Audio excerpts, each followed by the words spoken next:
The thing that I was going to talk about that I wasn't going to talk about, I have two, one rant and one quick side note. Okay. Senator John McCain is now dead. I have friends who are upset at people who are kind of lionizing him and, talking about all the good things about John McCain because politically he was fucking awful. I don't think that this is because he was necessarily an evil person. I think that he was probably just wrong and had, I know people who are against marriage equality who aren't doing it knowingly to be malicious. They just don't know how bad they are. They've been convinced that bad is good. This is, by the way, a function of faith and religion to convince people that bad things are good. There were many things that I liked about John McCain. I don't care that there were many things that I liked about him because there were many other things that I did not like. Was he the worst thing ever when it comes to the political issues that we disagreed on? No. There's somebody much worse. Guaranteed. As former military myself, I can appreciate his military time. I can't appreciate it properly. I was never a POW. I didn't go through what he went through. I'm not sad or bereft about his passing. Everybody dies. He was, 81? And with cancer, it's inevitable. Right? I think there were some good things he did, but I don't think that those make up for the bad things that he was doing or trying to do. And that's my point. I don't hate John McCain. I didn't hate him when he was alive. I hated his positions on a number of things, and there were things about him that I didn't like. The mistake we make is in trying to summarize the entirety of someone's character based on the things we like while ignoring the ones we don't, or the things that we don't like while ignoring the ones we do. But it's not my position to decide what other people think about McCain. There are going to be people who loved and admired him. There are going to be people who think he was the greatest thing, and there are probably Democrats who would have, I would have wished he would have been president and blah, blah, blah. And there are other people who are going to look at John McCain and focus on the things that about him that were in direct opposition to who they were and what should be good. And I cannot fault those people one bit. The people who are dancing with glee that another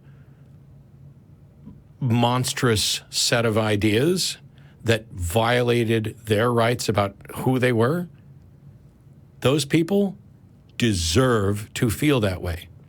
I'm just saying, I can't oversimplify. And I'll give you the second example, which is the rant, and that's Bill Donahue, who I've probably repeatedly described as a monumental piece of shit who runs the Catholic League.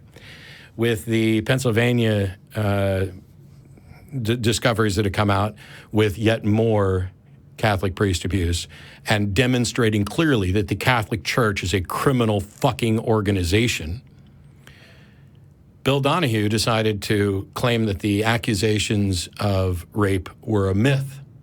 Oh, no. A myth. The irony of a Catholic telling me about myth is incredibly thick.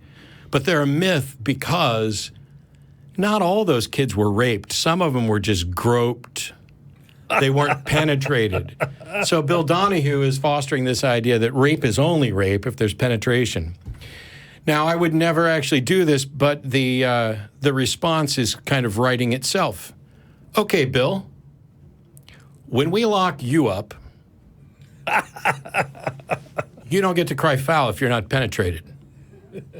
Now, there may be something wonderful about Bill O'Donohue. I'm just not familiar with it. I'm not familiar enough with his character to say, you know what, there's something good about Bill. Maybe somebody loves him. Maybe his mom loves him. But the sum total of what I know about Bill is awful. And he's an apologist for a criminal organization. Right? The stuff that he's saying, this, Oh, not all those kids were raped. You know, those kids that we groomed and shot porno of in our churches, and the ones where we hung the special little cross necklace around so we could tell the other rapist priests which fucking kids had been groomed so that they could not rape them by not penetrating them. You jackass. Now, there may be something good about Bill Donahue. I can't remotely think of what it is, and I don't care. And this is why I'm talking and saying that you get to make up your mind about how you feel with people, and you can take the bad things from their life and make that be their character. You can take the good things and make that be. But I hope that we are trying to at least be accurate. Everybody's entitled to their view. There's probably somebody who thinks that Bill Donahue is wonderful. I don't. I don't remotely. I watch him speak in defense of atrocities that no reasonable, good person could defend. And he defends them. Makes excuses for them. He's clearly part of the problem. And I don't care if he donated money to a worthy cause sometime. I don't care if he agrees with me on which flavor of ice cream is the best. He's still a piece of shit. There we go. Well, I almost chose that as the topic, but it's like shooting fish in a barrel. It is. It's funny to me because we've now had countless public exposures. We've had movies about some of the exposures. Right. Some of these are coming out now. You and I have been talking. How many times have we talked about this? Oh, a dozen at least. And by the way, it's not just the Catholic Church. It's just that the Catholic Church is probably the most obviously criminal of this.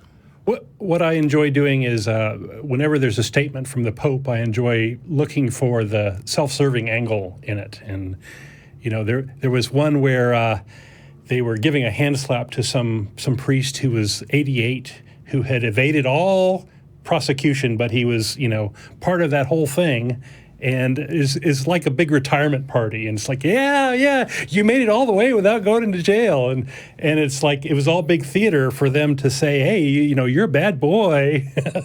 Meanwhile, they helped him, you know, gave him, raised him up through the ranks and gave him promotions and all this stuff.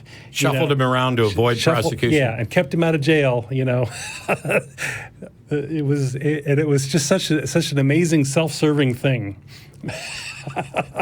Yeah, that's what I looking for in the articles from the Catholic Church. I think in your crisis pregnancy thing, when you were talking about how they seem to care for kids right up to they're born, and then only in the sense that they might be tithers, it's clear that some people in some churches have another desire for those kids, and it's time to figuratively, lest somebody come and try to arrest me, burn the Catholic Church to the ground.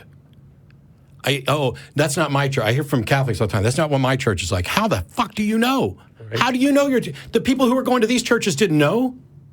Right.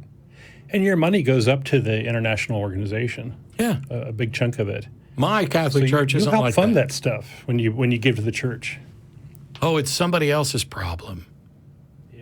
But let me stick my nose into everybody else's business on other issues. We'll ignore this one. It's not my church, it's some other church. But meanwhile, it's very important for me to make sure that two people of the same gender can't marry, that we don't allow condom use. Oh, let me stick my nose in your marriage, in your bed, in other countries, and everywhere. Clean up your own yard first. Get in your Bible where Jesus tells you to take the plank out of your own eye, because until the Catholic Church takes this plank out of its eye, it should not be allowed to speak publicly anywhere. You don't get to pretend you have the moral high ground when every piece of evidence shows that you don't. Hi.